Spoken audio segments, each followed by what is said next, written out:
আসসালামু আলাইকুম ওয়া রাহমাতুল্লাহ।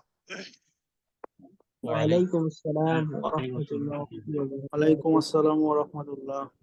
হুজুর কেমন আছেন? আলহামদুলিল্লাহ, আলহামদুলিল্লাহ, আল্লাহ তাআলা অনেক ভালো রাখছেন। আশা করি আল্লাহ তাআলার মেহেরবানিতে আপনারাও ভালো আছেন। জি আলহামদুলিল্লাহ। আলহামদুলিল্লাহ। আলহামদুলিল্লাহ।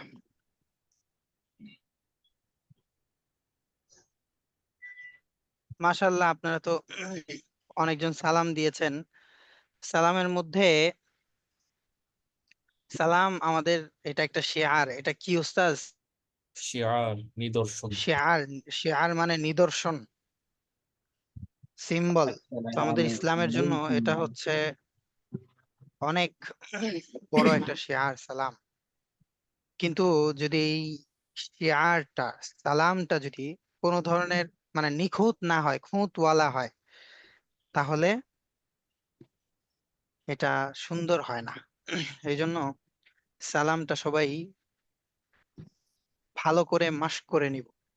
প্রথম প্রথম ভালো করে মাস্ক করে নিলে পরবর্তীতে খেয়ালে বেখেয়ালে যেভাবেই সালাম দেওয়া হোক, সালামে আর ভুল হয় না। আর যদি সালামের মাস্ক ঠিক মতন না করি, ক্ষেত্র বিশেষে এমন হয় আলাইকুম ওয়া যে আমি আসলে খেয়াল করে সালাম দেই না দিলে তখন সালামে ভুল হয়ে যায়, আর খেয়াল করে সালামটা দিলে তখন আর সালামে ভুল হয় না। আমি যদি এখন জিজ্ঞাসা করি যার কাছে সালামটা শুনতে ভুল হয়েছে, তিনি কিন্তু এখন ঠিকই সালামটা সুন্দর করে দিতে পারবেন। আবার বেখেয়ালে কিন্তু ভুল হয়ে গেল। তো খেয়ালে বেখেয়ালে উভয় অবস্থায় সালাম বিশুদ্ধ হওয়ার জন্য কি করণীয় ওস্তাজ? মস্ক করা জরুরি। জি, আল্লাহ আমাদের ভরপুর তৌফিক দান করেন।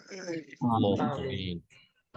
আল্লাহুম্মা ইস্তেগফার এবং দুরূদ শরীফ পড়ি। আস্তাগফিরুল্লাহ রাব্বি মিন কুল্লি যামবিন ওয়া আতুবু ইলাইহি লা হাওলা ওয়া লা কুওয়াতা ইল্লা বিল্লাহিল আলিয়্যিল আযীম। আস্তাগফিরুল্লাহ রাব্বি মিন কুল্লি যামবিন ওয়া আতুবু ইলাইহি লা হাওলা ওয়া লা কুওয়াতা ইল্লা বিল্লাহিল আলিয়্যিল আযীম। اللهم صل على محمد وعلى آل محمد كما صليت على إبراهيم وعلى آل إبراهيم إنك حميد مجيد. اللهم بارك على محمد وعلى آل محمد كما باركت على إبراهيم وعلى آل إبراهيم إنك حميد مجيد. اللهم صل على محمد النبي الأمي وعلى آله وسلم تسليما. اللهم صل على محمد وأنزله المقعد المقرب عندك يوم القيامة. اللهم صل وسلم على نبينا وحبيبك محمد عبدك ورسولك، وصل على المؤمنين والمؤمنات والمسلمين والمسلمات، وبارك على محمد وعلى آله وأصحابه وأهله أجمعين.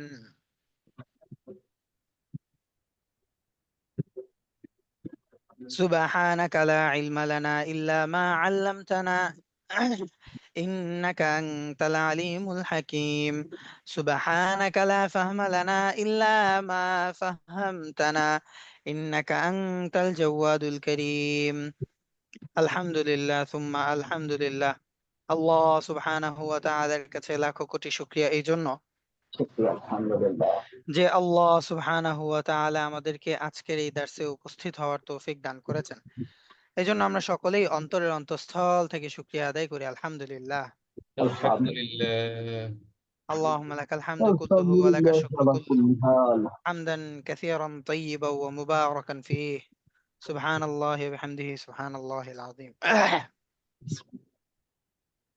লা ইলাহা ইল্লাল্লাহ। ওস্তাজ, দিনই মানে মুসলিম প্রোডাক্টিভিটির মধ্যে অনেক বড় একটা গুরুত্বপূর্ণ বিষয়, যা আমাদের যাপিত জীবন বা প্রতিনিয়ত আমাদের অনেক বেশি প্রয়োজন হয়। সেটা হলো যে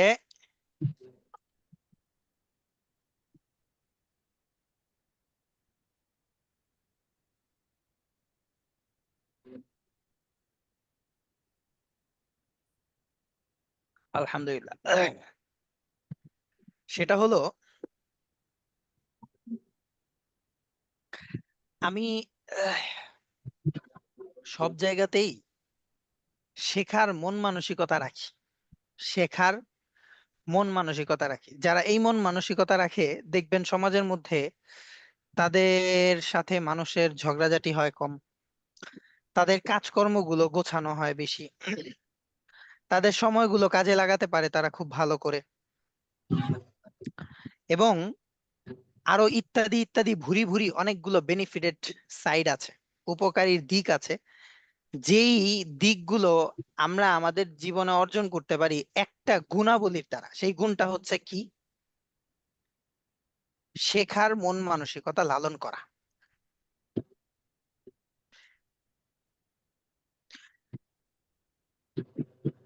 কোনো একজন বিজ্ঞ ব্যক্তি একটা এত দামি কথা বলেছেন, এত দামি কথা বলেছেন, আমার একটু গলায় অসুবিধা হয়েছে ওস্তাদ, ঠান্ডার কারণে আর কি, খুসখুস বেশি।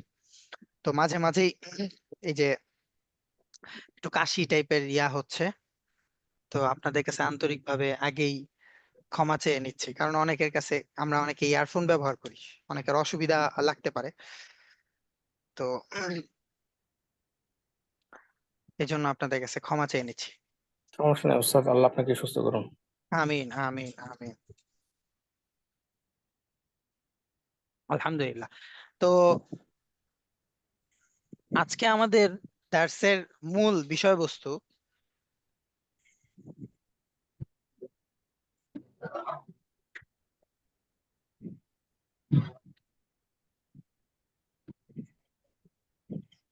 ঠিক সেরকমই একটা টপিকের উপরে,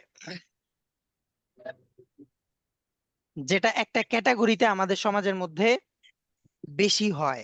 সেই ক্যাটাগরিটাকে সামনে রেখে আমরা এখানে আজকের দার্সে প্রত্যেকটা বিষয়ে শিখবো আলহামদুলিল্লাহ।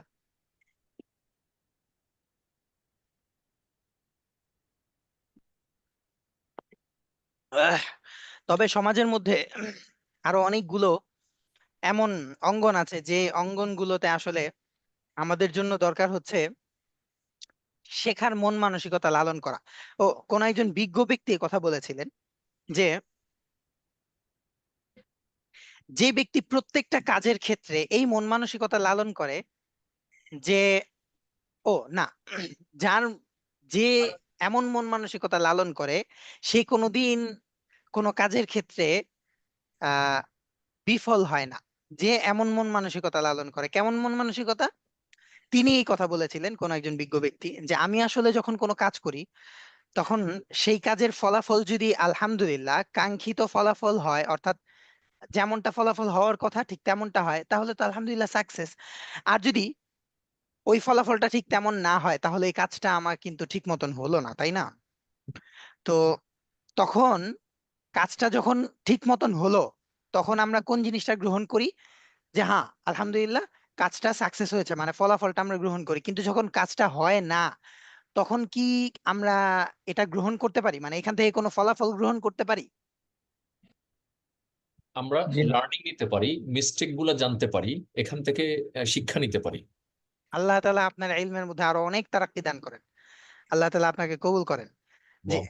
আমাদের জন্য তখন সেখানে থাকে হচ্ছে শেখা, যে আমি আমার সামনের পথটায় অগ্রসর হতে পারিনি কোথায় সেটা শিখবো, আমি এখানে সাকসেস হতে পারিনি কেন এটা শিখবো।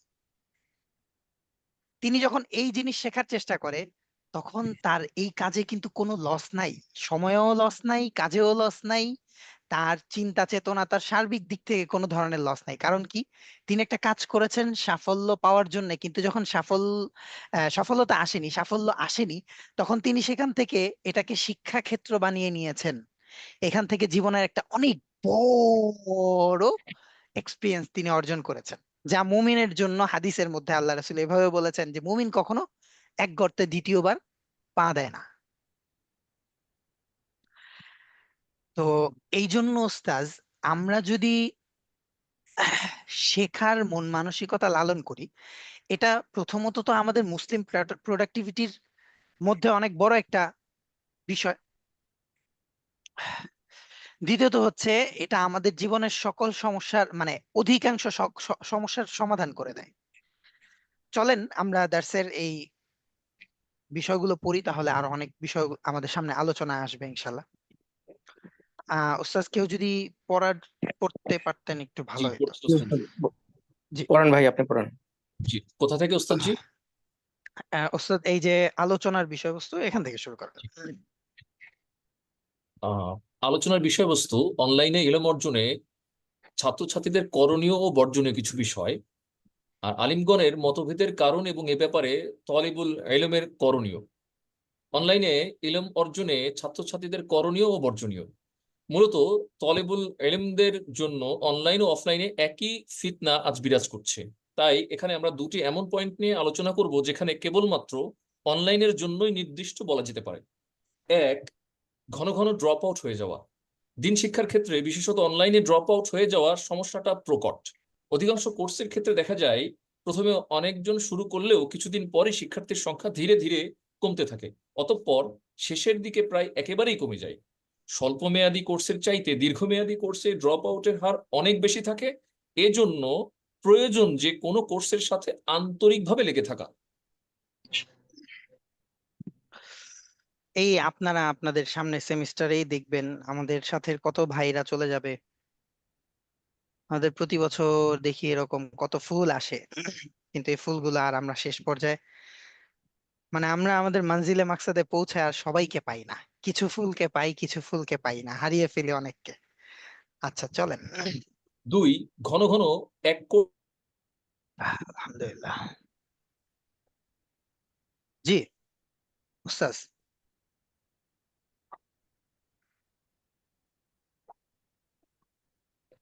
অফ হয়ে গেল, বুঝলাম না আহ ভাই, আপনার কথা শোনা যাচ্ছে না, আছেন আপনি? নেটওয়ার্ক প্রবলেম কিনা মনে হয়। অন্য একজন করতে পারেন। জি, কেউ মনে হয় হাত তুলেছেন না উস্তাজ পড়ার জন্য। জি উস্তাদ। পড়েন বিসমিল্লাহ। বিসমিল্লাহির রহমানির রহিম। 2, ঘন ঘন এক কোর্স থেকে আরেক কোর্সে জাম্প করা প্রসঙ্গে। আমরা প্রায়ই যে কোনো একটা কোর্সে থাকা অবস্থায় তা শেষ না করেই অন্য একটি কোর্সে চলে যাই। এই ঘন ঘন কোর্স আচ্ছা বদল চলেন করাটা উস্তাজ, খেয়াল করেন, এটা না পড়ে আমরা আলোচনা করে ফেলি। এখানে প্রথম যে বিষয়টা, এটা আপনাদেরকে একটু রিমাইন্ড করে দেওয়ার জন্য। এটা আলহামদুলিল্লাহ আমাদের অনেকের হয়তো এক্সপিরিয়েন্স আছে। অনলাইনে যে সমস্যাটা বেশি হয় সেটা হচ্ছে ড্রপ আউট হওয়া। আমরা একটা কোর্স করছি, আবার ড্রপ করে আরেকটা কোর্সে চলে যাচ্ছে, স্থির থাকতে পারি না। আমাদের মধ্যে এই স্থির মন মানসিকতা তুলনামূলক একটু কম। তো এই যে ড্রপ আউট হওয়া, এই ক্ষেত্রে আমাদের জন্য যেটা করণীয় সেটা হচ্ছে, আমরা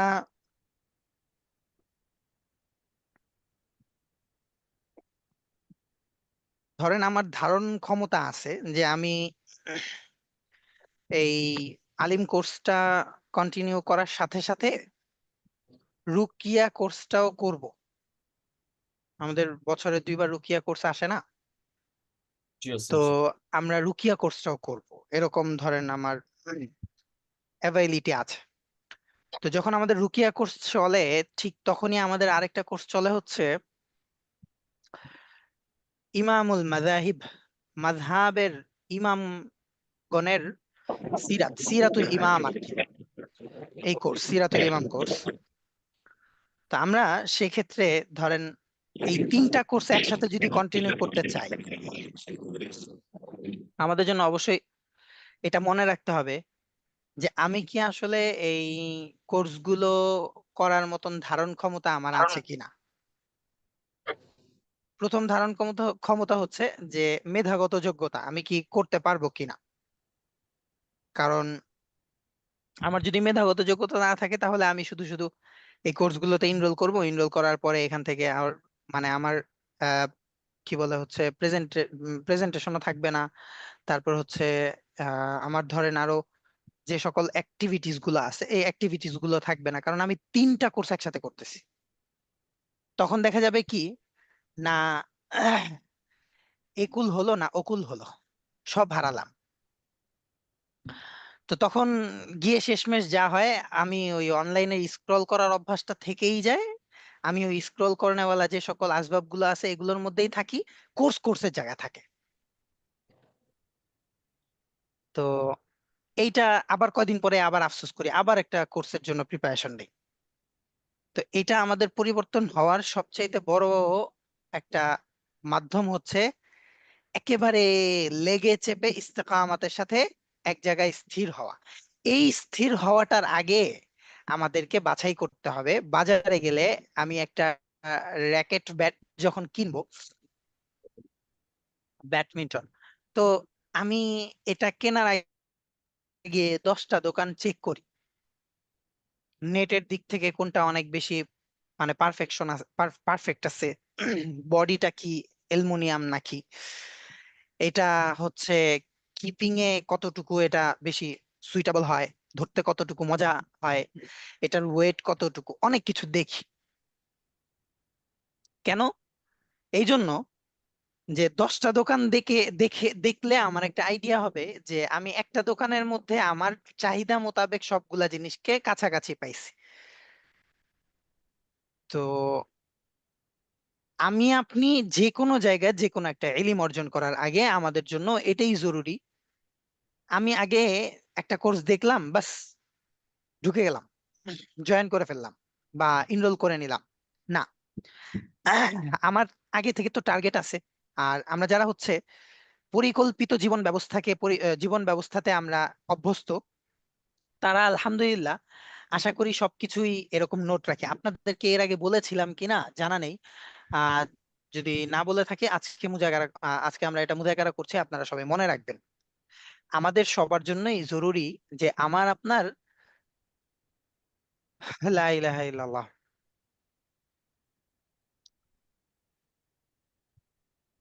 আমার আপনার জানা এবং অজানা সকল বিষয়গুলোকে সামনে রাখা। আমার একটা ডায়েরি তৈরি করা, যে ডায়েরির মধ্যে আমার অজানা বিষয়গুলোকে আমি জমা করব। আমার জানা বিষয়গুলো তো ধরেন আমার রোজনামচাতে চলে আসে কখনো কখনো, বা আমার যে কোনো জায়গায় আমার যদি কোনো ব্লগ বা আমার কোনো ব্যক্তিগত এমন লিখনী কার্যক্রম থাকে সেখানে আলহামদুলিল্লাহ চলে আসে। আর যদি আহ জানা বিষয়গুলোকে আমি নোট না করি, একটা বিষয়কে নোট করি, আমাকে দরকার হচ্ছে মাজহুল এবং গায়রে মাজহুল 2টা বিষয়কে এক জায়গায় আনা। মাজহুল এবং গায়রে মাজহুল শব্দগুলা বলেন বলেন কি? মাজহুল এবং গায়রে মাজহুল। মাজহুল এবং গায়রে মাজহুল। মাজহুল হলো যা আমার জাহালাত, আমি যা জানি না। আর গায়রে মাজহুল হলো যা আমি জানি। আমাদের জানার সংখ্যা বেশি না না জানার সংখ্যা বেশি? না না জানার জানার সংখ্যা সংখ্যা বেশি। হ্যাঁ, অকপটে স্বীকার করতে হবে, একদম নিঃসন্দেহে না জানার সংখ্যা বেশি। তো এই জন্য আমাদেরকে যার সংখ্যা বেশি সেগুলোকে জমা করতে হবে, যেন একটা একটা একটা একটা করে আমি অর্জন করতে পারি। কারণ এগুলো তো আমার জানার ভিতরে নাই। যেগুলো জানা আছে এগুলো ভুলে গেলেও যখন ক্ষেত্র আসবে সেই ক্ষেত্রেই কিন্তু মানে ওই ক্ষেত্রটাকেই কেন্দ্র করেই কিন্তু এটা মনে চলে আসবে বা ওইটাকে আমি প্রয়োগ করতে পারবো। আর যেটা জানি না ওটার ক্ষেত্র আসলেও তো আমি পারবো না, কারণ আমি তো জানি না। এই জন্য আমাদের সবার যারা আমরা পরিকল্পিত জীবন ব্যবস্থায় অভ্যস্ত, আমরা আমাদের জীবনকে একটা মাস্টার প্ল্যানের মধ্য দিয়ে নিয়ে যেতে চাই একবারে কিয়ামত পর্যন্ত, মৌত পর্যন্ত। মুমিন তো মৌতের জন্য সবসময় প্রিপেয়ার্ড থাকবে। মুমিন মৌতের জন্য সবসময় প্রিপেয়ার Prepared. থাকবে। আল্লাহ আকবার। মনে পড়লে আবার মুজাকারা করি। প্রাসঙ্গিক কত বিষয় আমাদের প্রয়োজন হয় বা আমাদের মনে পড়ে। আমাদের মৃত্যুর জন্য আসলে কেমন প্রস্তুত থাকা দরকার? ওলামায়ে কেরাম, বুজুর্গানে কেরাম যারা আল্লাহ ওয়ালা বুজুর্গানে কেরাম, তারা বলেন মুমিনের অবস্থা হচ্ছে এরকম, জামাতের নামাজের মতন, জামাতের নামাজের মতন। আচ্ছা, সাধারণত জামাতে নামাজ হওয়ার জন্য কি হয় ওস্তাদ? ধরেন জোহরের নামাজ আধা ঘন্টা আগে আজান হয়, তাই না? জি জি ওস্তাদ, জি। ওস্তাদ। তারপরে আধা ঘন্টা পরে গিয়ে একামত হওয়ার পরই নামাজ দাঁড়ায়। আসরের আজান 15 মিনিট হয়, তারপর এশারের নামাজ এরকম আধা ঘন্টা, ফজরের নামাজ এরকম আধা ঘন্টা 40 মিনিট। আমাদের এলাকায় 40 মিনিট আগে আজান হয়। তো জোহর আসর এরকম আর কি, সব নামাজই কি হয়, আগে আজান হয়, তারপরে গিয়ে ঠিক জামাত দাঁড়ানোর আগ মুহূর্তে একামত হয়, তাই না? জি জি ওস্তাদ। ওস্তাদ, জি। একামত হওয়ার পরই কিন্তু জামাত দাঁড়ায় যায়। আল্লাহ আকবার উস্তাদ, আল্লাহ আকবার। চোখ বন্ধ করে একবার চিন্তা করি, আমার মৃত্যুর জন্মের পরই আমার ডান কানে আজান হয়ে গেছে আর বাম কানে একামত হয়ে গেছে, শুধু জামাতে দাঁড়ানোর জন্য যে আল্লাহ আকবার বলার দরকার, সেই জানাজার মজলিসটা কায়েম হওয়া বাকি। তো মুমিনের জন্য কতটুকু প্রস্তুতি দরকার বলেন তো এবার?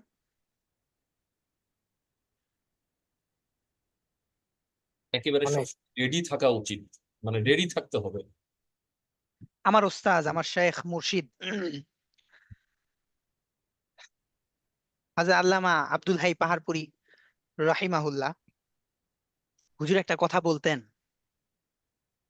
যে, হুজুর সম্বোধন করতেন আপনি আপনি বলে, দেখেন আমি তো আসলে জোহরের নামাজ পড়ে আসার পর আসরের নামাজ পড়তে পারবো, এটা কখনোই আমি এই ব্যাপারে নিশ্চিত থাকি না। এই জন্য আল্লাহ তাআলা তাদেরকে ওই মাকামেও পৌঁছায় দিছেন। আল্লাহ আকবার, আল্লাহ আকবার। একজন ব্যক্তি, আজীব এক ব্যক্তিত্ব ছিলেন আব্দুল হাই পাহাড়পুরি রহমতুল্লাহ আলী। আমাদের ভারত উপমহাদেশের মধ্যে একজন ব্যক্তি ছিলেন, তিনি হচ্ছেন আহ খলিল আহমদ সাহারানপুরি রহমতুল্লাহ আলী। আপনাদের কাছে বিশেষভাবে আমি জানালাম, আপনারা চেষ্টা করবেন খলিল আহমদ সাহারানপুরি রহমতুল্লাহ আলীর জীবনী পড়ার জন্য। তাজকিরাতুল খলিল উর্দুতে পাওয়া যায়, কেউ উর্দু পড়তে পারলে ওটা পড়ে নিবেন। এত এত ওই উর্দুটার মধ্যে, মানে ওই উর্দু কিতাবটা যতদিন পড়বেন আপনি স্পষ্ট অনুভব করবেন যে আপনি কেমন যেন একটা আবেশের মধ্য দিয়ে আল্লাহ তাআলার মানে আপনি কেমন যেন একটা আবেশের মধ্য দিয়ে কাটতেছেন, মানে আজীব এক নূর আপনার মধ্যে ওই সময় গুলোর মধ্যে বিরাজ করতে থাকবে আপনি যতক্ষণ ওই জীবনীটা পড়তে থাকবেন। এক্সপিরিয়েন্সের কথা বলতেছি ওস্তাদ। আল্লাহ তাআলা ওই লিখনের মধ্যেও এত নূর রাখছেন, আশ্চর্য। আল্লাহ যাকে কবুল করেন এইভাবেই কবুল করেন।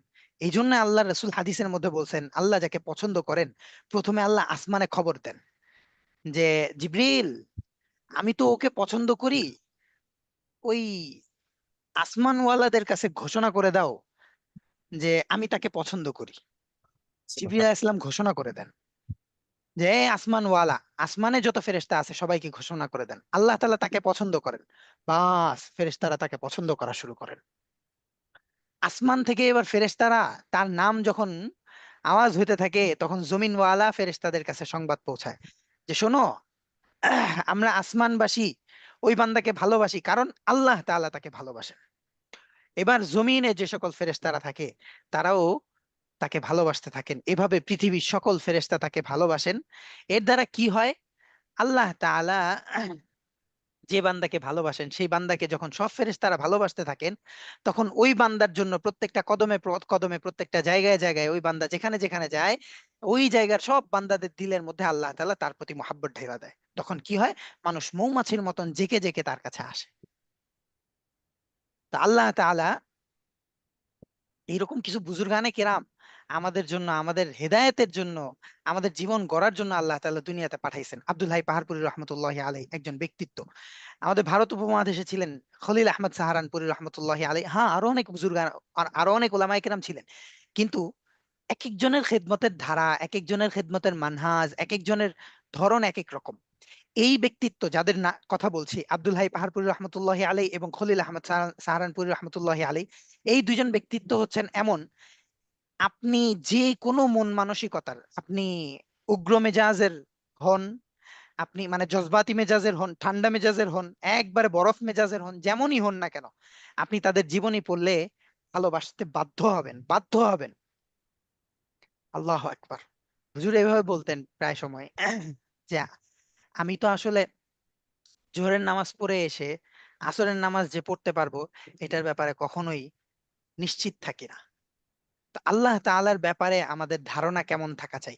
আল্লাহ আরেকটা কিতাবের নাম পড়লো, সালমান মানসুর পুরি রহমতুল্লাহ আলাই, যিনি হোসেন আহমদ মাদানী রাহিমাহুল্লাহর ভাগিনা ছিলেন। সালমান মানসুর পুরি রহমতুল্লাহ আলাই একটা কিতাব লিখেছেন, আল্লাহ সে শরম কিজিয়ে। আল্লাহ একবার পড়লে এবং চিন্তা করলে মানে নিজের মস্তিষ্ককে বারবার ধিক্কার দিতে ইচ্ছা করে যে আমাকে আল্লাহ তাআলা বানিয়েছিলেন কি উদ্দেশ্যে, বা আমাকে আল্লাহ তাআলা কি কি দিয়েছেন, আমি আল্লাহকে কি দিয়েছি।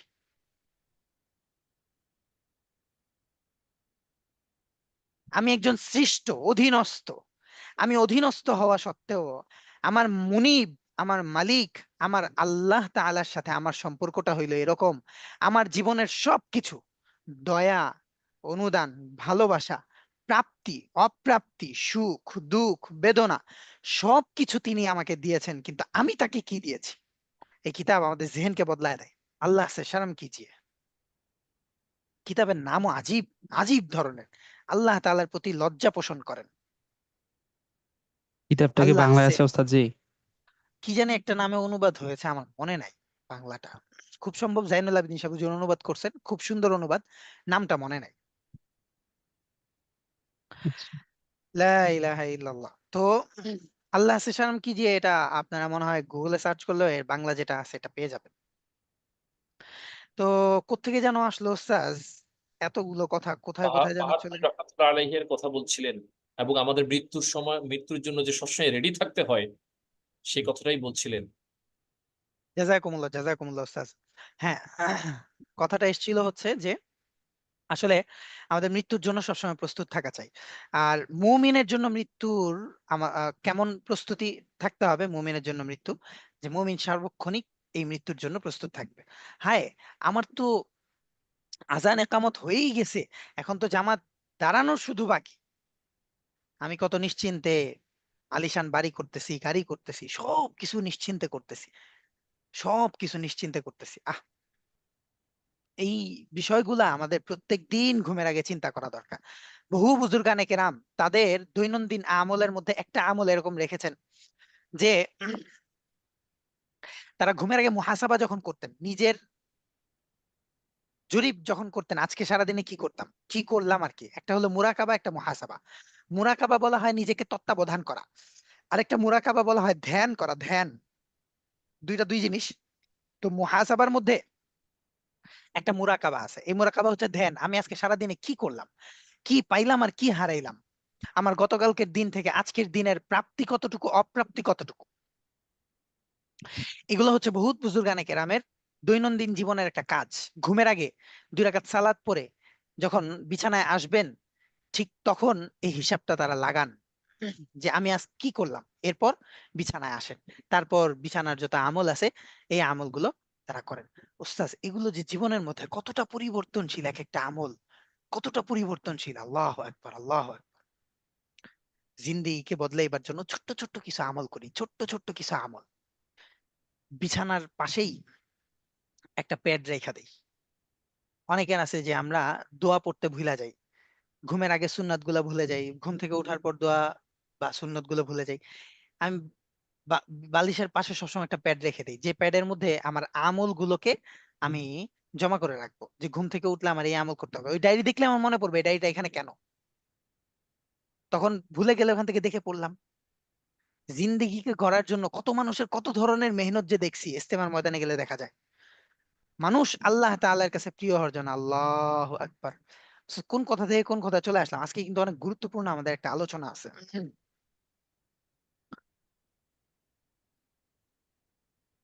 জীবনকে শেষ করে বদলানোর জন্য। জি, সমস্যা নেই স্যার। না, সমস্যা তো নাই, বাকি এই আলোচনাটা আমাদের আজকে অনেক গুরুত্বপূর্ণ। আচ্ছা, যেটা বলছিলাম এটা আমরা বলে সামনে যাই। অনেক মানুষের দেখেছি, আলহামদুলিল্লাহ। আমি তো কত মানুষের সাথে সফর করেছি। মানুষ চেনা যায় সফর করলে, মানুষ চেনা যায় মুআমেলা করলে। আমি আলহামদুলিল্লাহ আল্লাহ তাআলার মেহেরবানিতে এরকম শত শত হাজার হাজার মানুষ দেখেছি এবং শত শত মানুষের সাথে সফর করেছি, আলহামদুলিল্লাহ সুম্মা আলহামদুলিল্লাহ। তো কত মানুষ যে দেখেছি, তারা আসলে জীবন বদলানোর জন্য কি পরিমাণে যে মেহনত করে, আল্লাহু আকবার, আল্লাহু আকবার। আশ্চর্য। এই বুড়া বয়সে এসে বলে কি তাহাজ্জুদের অভ্যাস ওই সময় তো করি নাই, মানে আফসোসটা কেমন যে মাওলানা সাহেব জীবনের সব, কানতে কানতে বলতেছে, কান্না করতে করতে বলতেছে, মাওলানা সাহেব জীবনের সব কিছু তো বুঝলাম এই 65 বছর বয়সে আইসা, যখন দাঁত অনেকগুলা নাই, চলতে অনেক কষ্ট হয়, চোখে অনেক কম দেখি।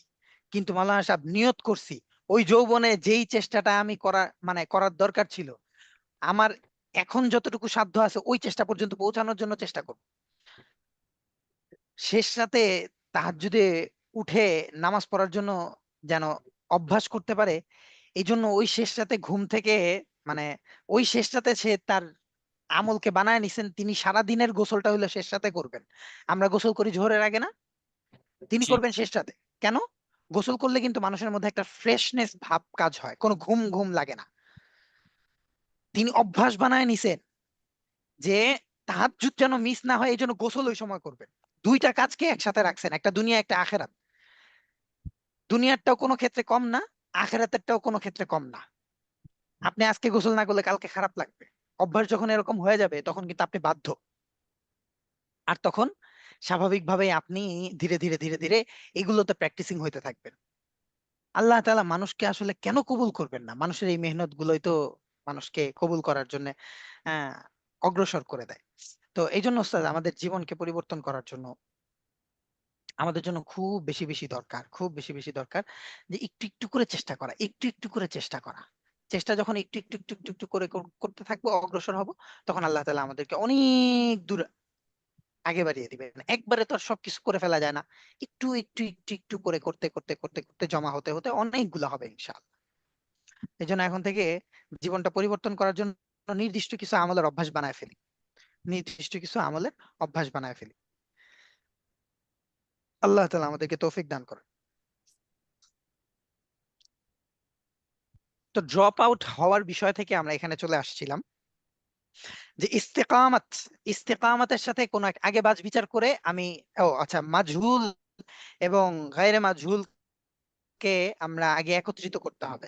যে আমরা যদি মাজহুল এবং গায়রে মাজহুলকে একত্রিত করতে পারি, তাহলে আমি বলতে পারবো হ্যাঁ এই জিনিসটা আমার শেখা লাগবে। তখন কি হবে? স্টেপ বাই স্টেপ আমি একটা একটা করে ধরে আগাতে পারবো। এই জন্য আমার আগে যে জিনিসগুলো শেখা দরকার সেই জিনিসগুলো তো আমার লিস্টেই আছে। এবার আমি সামনে যখন একটা কোর্স পেলাম, আমি আগে দেখলাম এই কোর্সের মধ্যে আমার চাহিদার মধ্যে কি কি আছে। আমি আমার লিস্টের মধ্যে, আমার ডায়েরির লিস্টের মধ্যে দেখলাম আমার চাহিদার মধ্যে তো এই এই টাইপের অনেকগুলো জিনিস আছে। এবার আমি আমার মানে যেটা পাচ্ছি সেটার মধ্যে মিলিয়ে দেখলাম। এরপর যাচাই বাছাই করে আরো 2-3টা কোর্স দেখে এক জায়গায় স্থির হয়ে চলতে থাকবো। যদি দেখি মাঝখানে এটা পরিবর্তন করতে হবে, এমন যে আমি আসলে যা চাচ্ছিলাম এখানে তা নেই, তাহলে ভিন্ন কথা। আর যদি এমন হয় যে আমি যা চাচ্ছি তার 70 বা 60% আছে, বাকিগুলো নাই, তাহলে কন্টিনিউ করতে থাকেন, আপনার কাছে 100% চলে আসবে। কারণ চেষ্টা আপনার তরফ থেকে করাটা লাজেম। আর দেনেওয়ালা কে? আল্লাহ। আল্লাহ।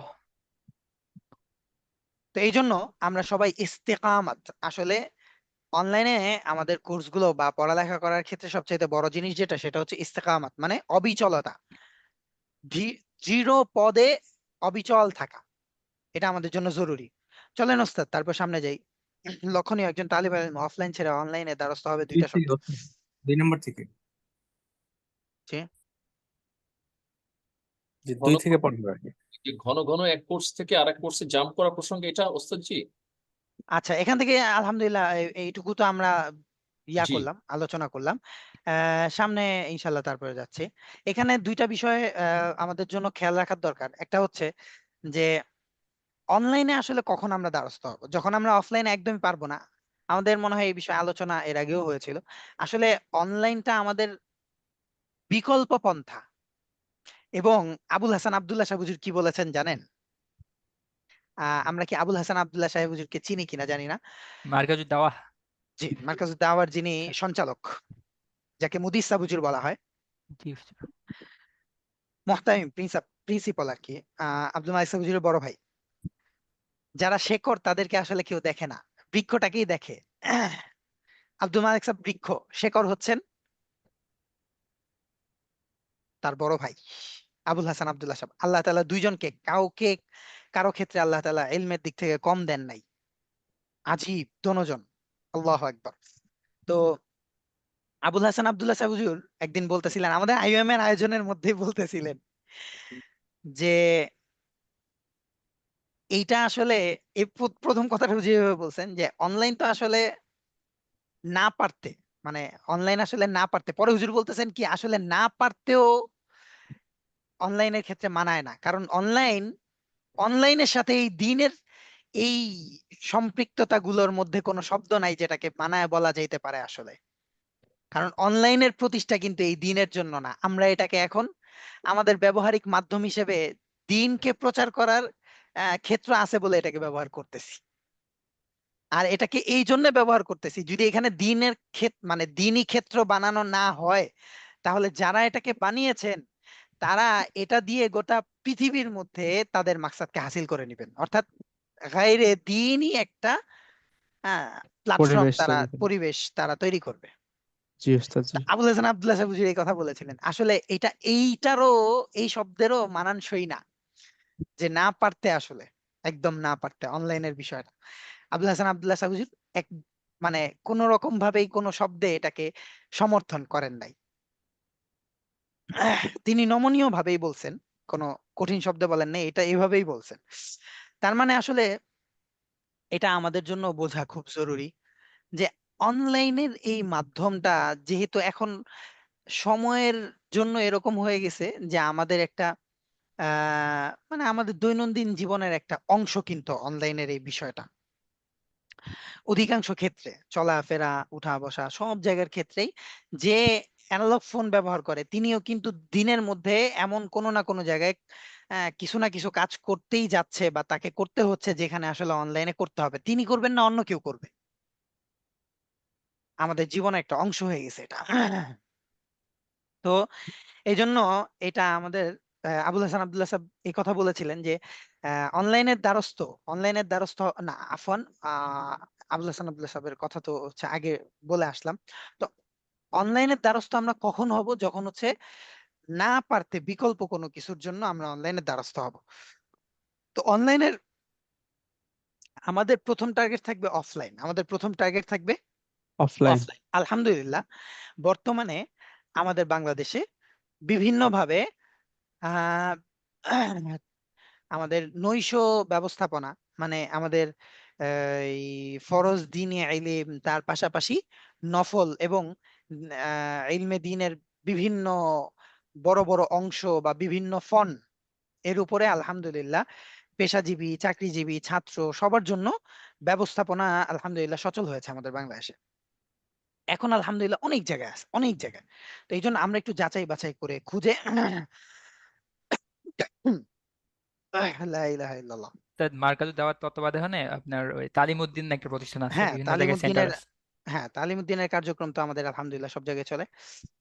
এই চলে। এখানে আমাদের এখানে তালিমউদ্দিনের কার্যক্রম আমরা করি আমরা আর কি, আমাদের এলাকার এখানে। তো এই যে এই আহ, আমাদের জন্য যেটা করণীয় সর্বপ্রথম সেটা হচ্ছে যে অফলাইন কোনো জায়গায় আমাদের শিক্ষা গ্রহণ করার চেষ্টা করা, অফলাইন কোনো জায়গায় শেখার চেষ্টা করা।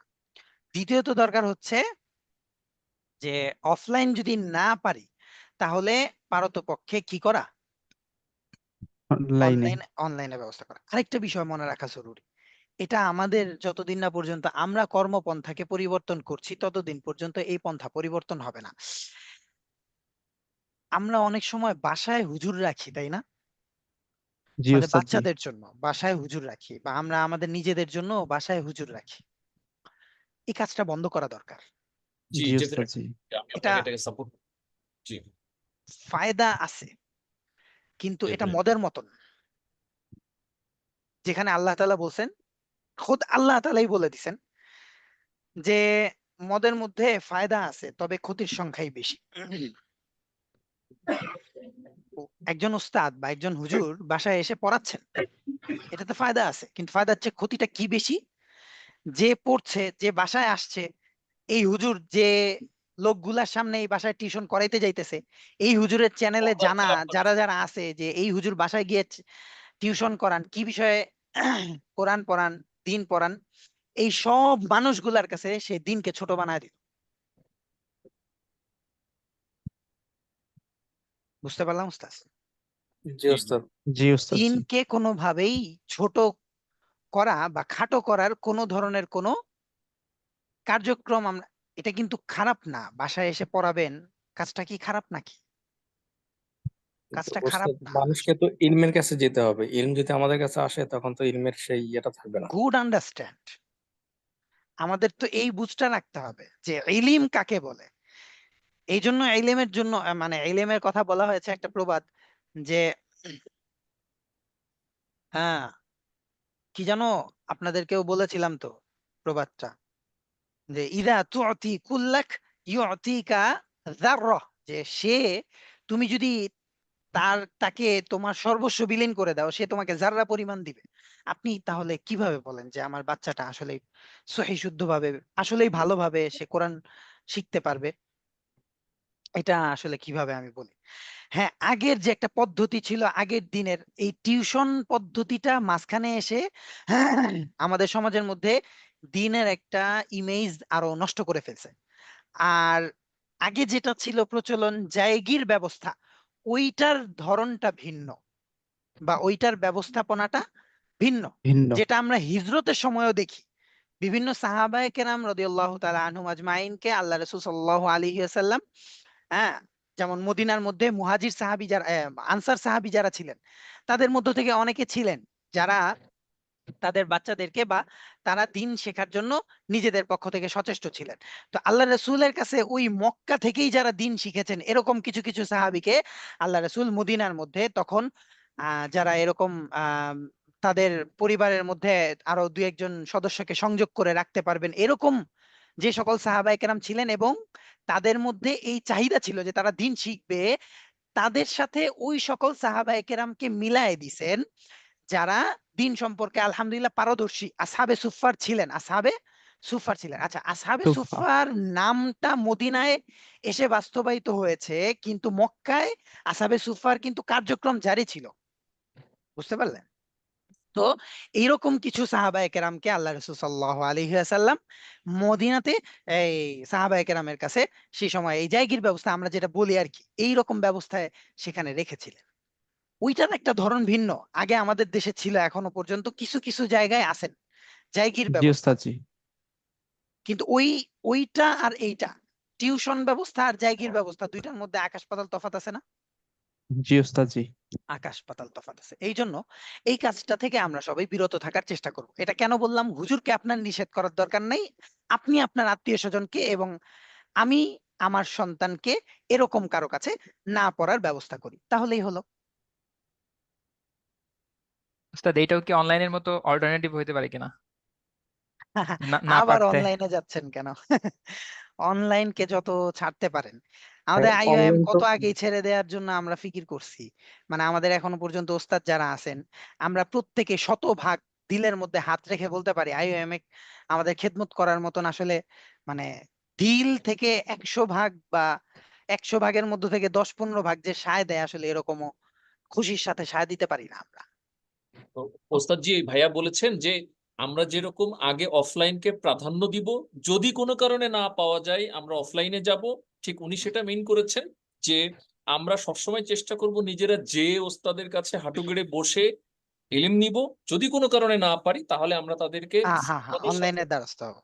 জি, সম্মানের সাথে তাদেরকে ডেকে বাসায় নিয়ে আসার চেষ্টা করব, যে আমাদের দয়া করে একটু পড়িয়ে দিলে, ইলম দিলে আমাদের। বাসায় না আনাটাই ভালো, কারণ ইলমের জন্য আমাদের তার কাছে যেতে হবে। এই ব্যাপারে সালাফরা মানে চেষ্টা করা হচ্ছে আমাদের পক্ষ থেকে যে ইলমের কাছে আমরা দ্বারস্থ হওয়া, কারণ বাচ্চাদেরকে আমি যখন এই বয়স থেকেই একটু একটু ইলমের দ্বারস্থ হতে শেখাবো, এটা কিন্তু জি, ইন্টালেকচুয়ালি ভাবে আসলে ইলমের দ্বারস্থ আমাকে হতে বাসায় শেখানো খাওয়ানো উচিত না। বাচ্চাদেরকে। যাই হোক, আল্লাহ তাআলা আমাদেরকে আমলের তৌফিক দান করেন। আমিন। তারপর চলেন ওস্তাদ, যে আলোচনাটা অনেক বেশি আমাদের আজকে করার আপনি একটা দরকার ছিল। আলোচনা জরুরি বলেছিলেন ওস্তাদজি, যে খুবই গুরুত্বপূর্ণ একটা আলোচনা করবেন আমাদের সাথে। হ্যাঁ ওস্তাদ, এখানে তো তাহলে পড়ার সুযোগটা আজকে একটু কম, আপনাদেরকে আমি বলি। আপনারা দেখেন, টপিকটা একটু একটু পড়েন, আপনারা একটু একটু পড়লে আমি বাকিটুকু ইনশাল্লাহ আলোচনা করব এই যে এখান এখান থেকে থেকে। জি, আলিমগণের মতভেদের কারণ ও এক্ষেত্রে আমাদের করণীয়, এটা অত্যন্ত গুরুত্বপূর্ণ বিষয়। কারণ ইতোপূর্বে আমরা যত আদবের বিষয় শিখেছি তার মধ্যে ইখতিলাফি বা মতভেদপূর্ণ বিষয়ের উপযুক্ত কর্মপদ্ধতি যদি আমাদের জানা না থাকে তাহলে সকলের আদবই ব্যর্থ হবে। হুম আলেমগণের মতভেদের কারণ, আমাদের মধ্যে অনেকের ধারণা থাকে যে আমরা যদি কেবল কোরআন ও সুন্নাহের দিকে ফিরে আসি, ফিরে এসে তা মেনে নেই, তাহলে কোনো রকম ইখতিলাফ থাকবে না। এটা সম্পূর্ণ ভুল ধারণা। আমরা যদি ইসলামের ইতিহাস দেখি তাহলে আমরা বুঝবো যে রাসূল সাল্লাল্লাহু আলাইহি ওয়াসাল্লামের সাল্লাল্লাহু আলাইহি অবস্থাতেই ওয়াসাল্লাম। সাহাবায়ে কেরামের মধ্যে মতভেদ সৃষ্টি হয়েছিল। তাই আমাদের মধ্যে যাদের ধারণা যে কেবল কোরআন ও সুন্নাহের উপর একত্রিত হলেই সকল ইখতিলাফ দূর হয়ে যাবে, তার অধিকাংশ ক্ষেত্রে সূরা নিসার ৫৯ আয়াতকে দলিল হিসেবে পেশ করেন।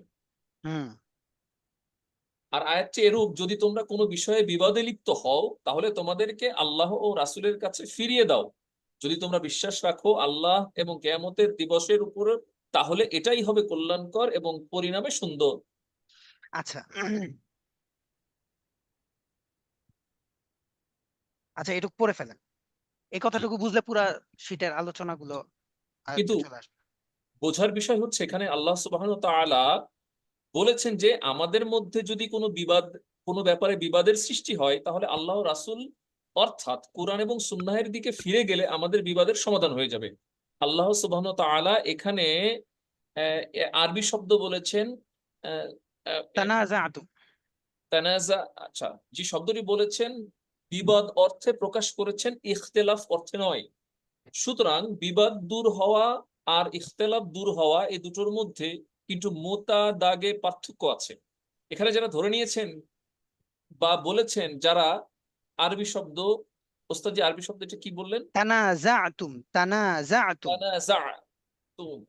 জি, আর আরেকটা হচ্ছে ইখতিলাফ। ইখতিলাফ, সমর্থক শব্দ, তারা মূলত ভুল ধারণায় নিপতিত হয়েছেন যে কোরআন ও সুন্নাহ একত্রিত হলেই সমগ্র মুসলিম উম্মাহের মধ্যে থেকে বিভেদ চলে যাবে। এছাড়াও তাদের ধারণা যে যতক্ষণ আমরা ফিকহের মধ্যে থাকব,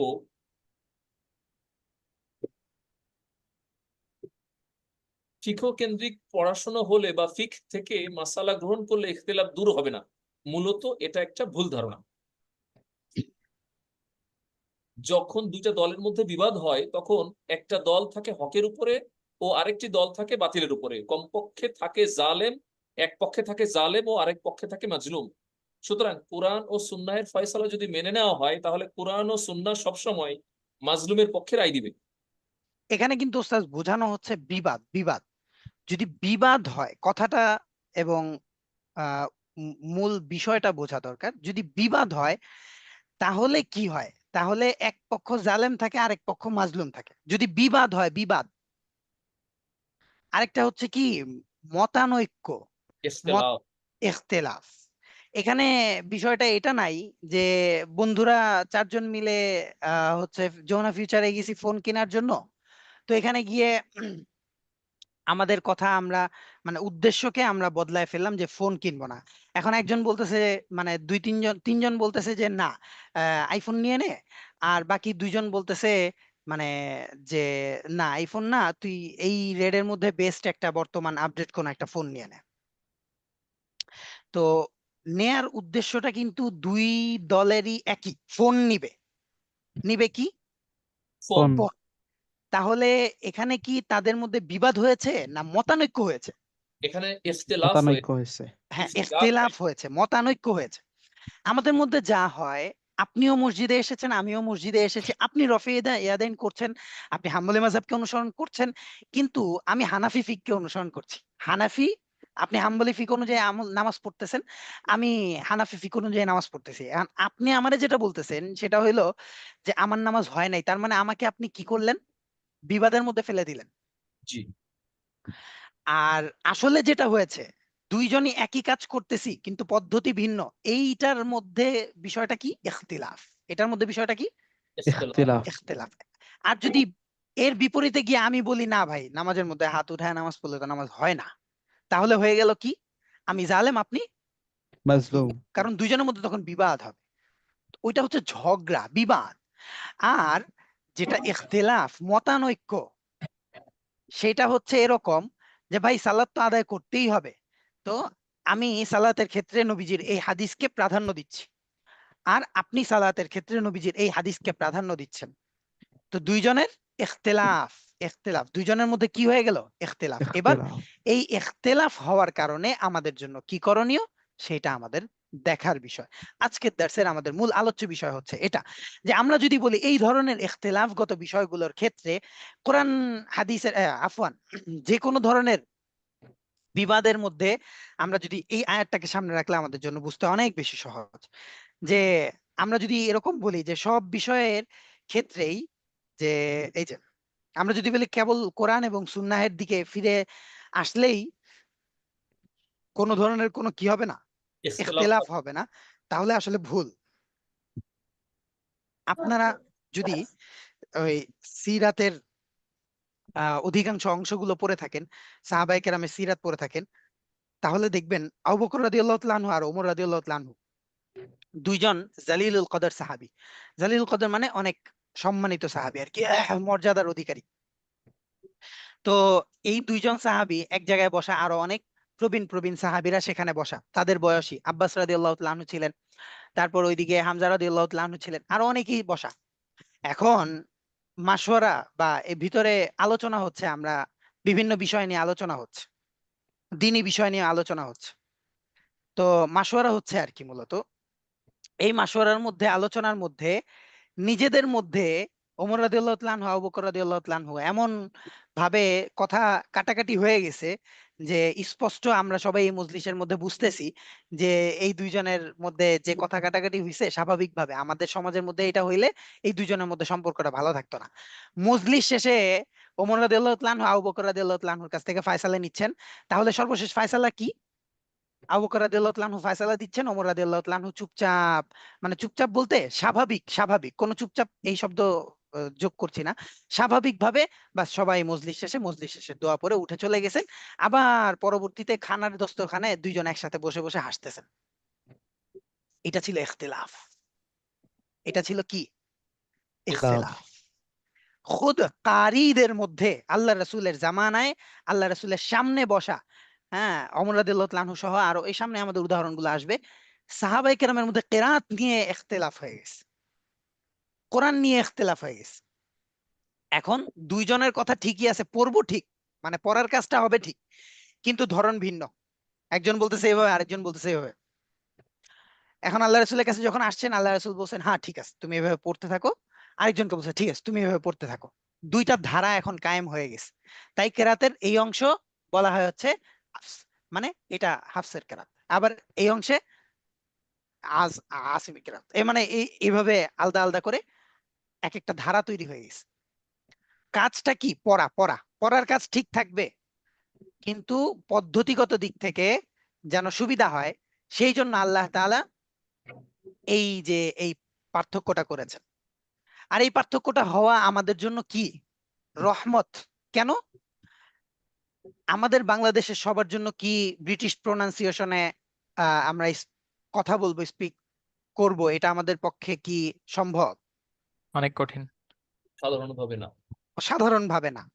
আবার ধরেন হচ্ছে যারা ইউরোপিয়ান, ওখানে তো হচ্ছে ইউরোপিয়ানদের মধ্যে আবার লাতিন একটা ভাষা চলে, না ইউরোপিয়ানদের মধ্যে না, আফওয়ান, লাতিন তো আমেরিকা চলে, তাই না?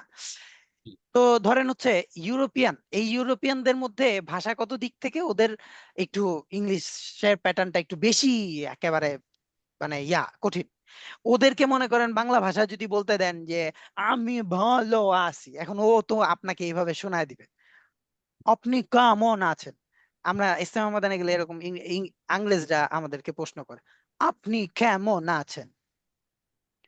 এখন তার জবানে আপনি কেমন আছেন, আর একজন বাঙালির জবানে জবানে হ্যাঁ মধুভাষী মিষ্টভাষী, তার জবানে এই আপনি কেমন আছেন, দুইটার মধ্যে তফাৎ কেমন হবে?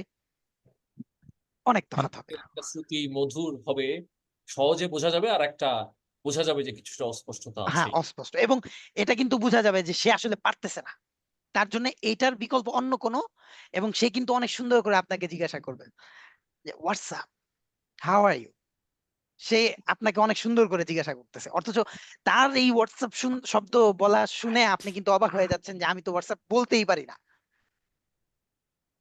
হ্যাঁ, তার জবানের ওই কথা একই অর্থ, তার জবানের ওই কথা আর আমার জবানে আমাদের জবানের হ্যাঁ এই কেমন আছেন, এই দুইটার মধ্যে যে তফাৎ হয়, এটা কেন? এই জন্য আল্লাহ দুনিয়াকে এই নিজামে বানাইছেন যে তার কাছে একটা জিনিস একভাবে সহজ, আর আরেকজনের কাছে আরেকটা জিনিস আরেকভাবে সহজ।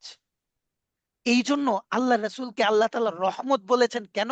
সারা বিশ্বের মানুষের জন্য, পৃথিবীর এই দিক ওই দিক, পৃথিবীর পশ্চিম থেকে পূর্ব, উত্তর থেকে দক্ষিণ, পুরো পৃথিবীর যেখানে যত মানুষ আছে তাদের সবার চাহিদা মোতাবেক আল্লাহ রাসূল দ্বীনকে তাদের সামনে পেশ করেছেন।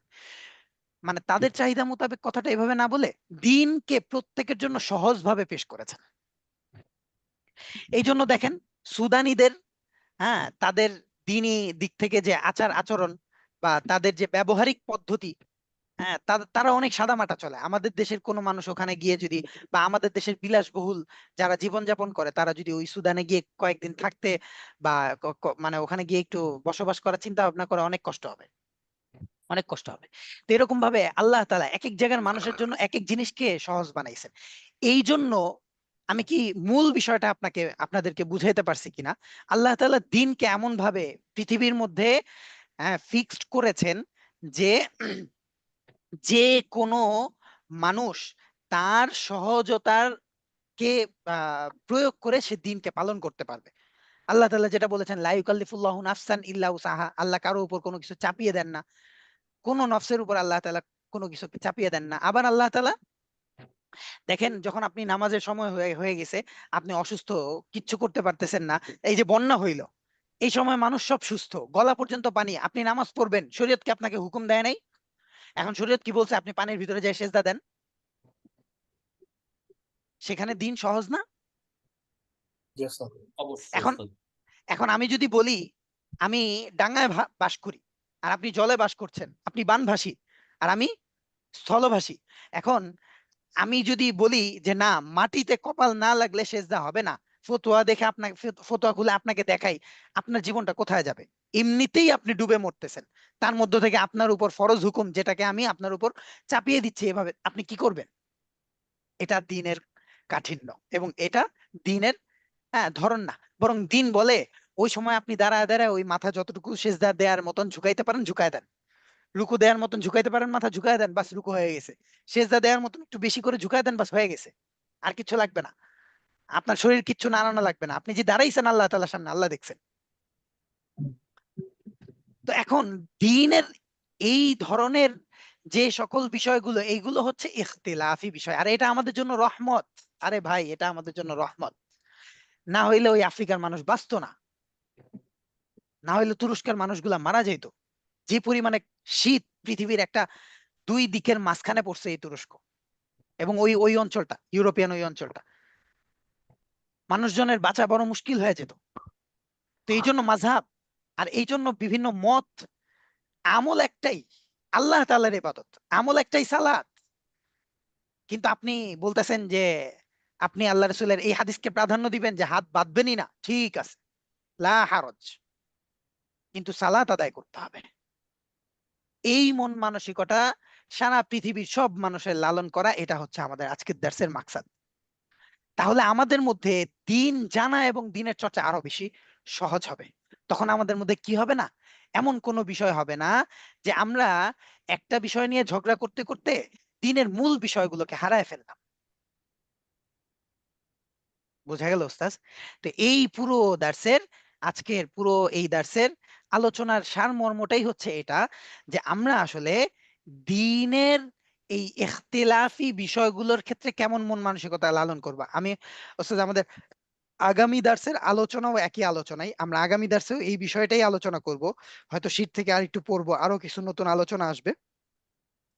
তো আমাদের এই বিষয়টা অনেক গুরুত্বপূর্ণ হওয়ার কারণে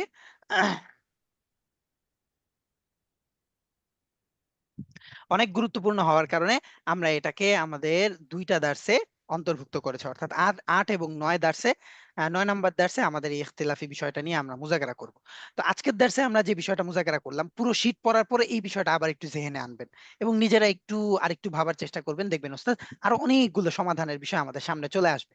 আর দেখবেন আসলে কি, আমার আপনার মন মানসিকতা যত বেশি উদার হতে থাকবে, হ্যাঁ উদার বলতে দিন শরীয়তের মেজাজ অনুযায়ী, শরীয়তের মেজাজের বাহিরে না, মন মানসিকতার উদারতা শরীয়তের গণ্ডির ভিতরে থেকে যত বেশি উদার হবে, আমি আপনি দিন বোঝা, দিন পালন করা, দিনের পিচ করা, দিনকে দাওয়াত দেয়া, মানুষের কাছে পৌঁছানো তত বেশি সহজভাবে বুঝাইতে পারবো, তত বেশি সহজভাবে মানুষের কাছে যেয়ে বলতে পারবো, আমাদের জন্য আরো অনেক বেশি সহজ হবে।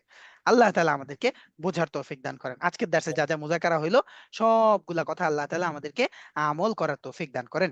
আমিন। ঠিক আছে উস্তাজ, তাহলে আজকের মতো আমাদের দার্স এই পর্যন্তই। আহ উস্তাজ কিতাবের লেখকের বুঝি নাই। ঠিক আছে উস্তাজ। কিছু প্রশ্ন ছিল ওস্তাদ। ভাই বলে সম্মান।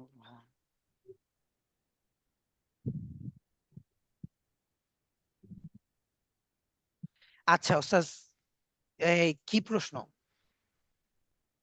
আপনাকে পার্সোনালি করছিলাম যে এই যে বললেন যে আপনার যে মুর্শিদ হচ্ছে যে আপনার বদরুল মুর্শিদ কোন তরিকার, যে দয়া করে জানাবেন। ওরে বাবা রে বাবা, আমি নকশবন্দি মুজাদ্দিদিয়া তরিকার কোন মুর্শিদ থাকলে জানাবেন। আচ্ছা জি, আহ নকশবন্দ মুজাদ্দিদিয়া তরিকার আর কি, মুজাদ্দিদিয়া তরিকা বলতে আশরাফ আলী থানভী রহমতুল্লাহ থানভী সিলসিলার যারা সবাই হচ্ছে মুজাদ্দিদি মুজাদ্দিদিয়া তরিকাতে হচ্ছে শামিল, থানভী সিলসিলা। এটাকে এইভাবে বললে সহজ বোঝা যায় আর কি, থানভী সিলসিলা। আরেকটা হচ্ছে মাদানী সিলসিলা, মাদানী সিলসিলা ভিন্ন ছিল। আচ্ছা থানভী সিলসিলার ছিলেন আর কি, তিনি ছিলেন হাফিজ জিউজুর রহমতুল্লাহ আলাইহির মুরিদ। আর হাফিজ জিউজুর রহমতুল্লাহ আলাইহি ছিলেন আশরাফ আল থানভী রহমতুল্লাহ আলাইহির মুরিদ। আর আশরাফ আল থানভী রহমতুল্লাহ আলাইহি ছিলেন হাজী ইমদাদুল্লাহ মুহাজির মাক্কি রহমতুল্লাহ আলাইহি এর মুরিদ। আর হাজী ইমদাদুল্লাহ মুহাজির মাক্কি রহমতুল্লাহ আলাইহিকে আল্লাহ তাআলা এমন একটা পরিচয় দিয়েছেন যে তার উস্তাজের পরিচয়টা আছে, কিন্তু তার ব্যক্তিকেই একটা নিজস্ব পরিচয়ে আল্লাহ তাআলার সামনে মানে পৃথিবীর মানুষের সামনে পেশ করা যায়, হাজী ইমদাদুল্লাহ মুহাজির মাক্কি রহমতুল্লাহ আলাইহি। ঠিক আছে ওস্তাদ, তাহলে আজকের মতো আমাদের দ্বারা এই পর্যন্তই। ওস্তাদ এই বিষয়ে পার্সোনালি আপনার সঙ্গে একটু ডিসকাস করা যাবে মানে আচ্ছা করিয়েন ওস্তাদ, কিভাবে কিভাবে একটু আপনার ওয়েটা একটু বলে দিলে আমি সিয়ারদের আপনার মাধ্যমে একটু যোগাযোগ করলে আমাদের একটা মানে হটলাইন আছে, গ্রুপ। ওই হটলাইনে ফোন হ্যাঁ দিলে হ্যাঁ, ওষুধ চলে যাবে। জি, এবার একটা ওই হটলাইন আছে। হটলাইনে। হ্যাঁ ঠিক হ্যাঁ, আছে। ল্যান্ডফোন ওইখানে আচ্ছা ওস্তাদের। আচ্ছা ঠিক আছে, আমি ওস্তাদ আমি ওই যে সিআর ভাইদের সাথে কথা বলে জি, আচ্ছা জি সুবহানাল্লাহি ওস্তাদ ওয়া বিহামদিহি, জাযাকাল্লাহ। সুবহানাকাল্লাহুম্মা ওয়া বিহামদিকা আশহাদু আল্লা ইলাহা ইল্লা আনতা আস্তাগফিরুকা ওয়া আতুবু ইলাইক। আসসালামু আলাইকুম ওয়া রাহমাতুল্লাহ। ওয়ালাইকুম আসসালাম ওয়া রাহমাতুল্লাহ।